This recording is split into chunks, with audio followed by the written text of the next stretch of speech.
Marge was actually possessed by an evil spirit, and she was going to harm Maggie. That day, Marge was going to read a bedtime story to Maggie. A picture book kept appearing repeatedly, and even fell by itself. Marge didn't think much of it, and started telling the story to Maggie. But Maggie got scared not long after Marge started. Marge had to comfort Maggie and lull her to sleep. Just when they thought things were over, Marge heard Maggie crying. When she rushed over, Marge found that book on Maggie's bedside, so they tore up the book and threw it away. But after that, a dark shadow always appeared in Maggie's drawings.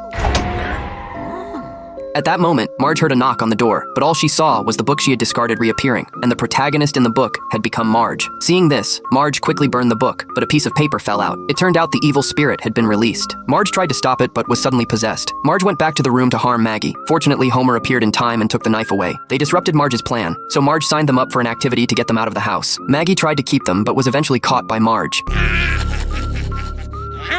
Maggie broke free from her, found a weapon in the cabinet, and then hid in the basement. She used a toy to bolt the door. Marge immediately came to the basement with a knife. Maggie stepped on an iron plate and slid down the stairs. Later, she dressed a doll in flammable clothes. Marge also kicked the door open with force. At that moment, Maggie launched a burning doll at her, but it didn't hurt her. Maggie then shot crayons at her, but the next second, she slipped and fell. When she woke up, she found herself tied up with ropes. Maggie tried to awaken Marge's consciousness with love, but it didn't work. Then Maggie went to the box to find a photo album. She wanted to use the photos to awaken Marge again, but all the photos showed Marge taking care of the family. Just then, Marge saw a pair of scissors. Maggie didn't realize that Marge had already broken free. Fortunately, Maggie reacted quickly and jumped onto a cart, but she didn't have enough strength to climb up. She eventually fell into Marge's arms. She stroked Marge's face. At that moment, Marge's consciousness returned, and she coughed up a lot of black smoke. Just as they were relieved, the evil spirit attacked them, but in the end, Marge successfully eliminated the evil spirit with a vacuum cleaner. Love finally triumphed over evil.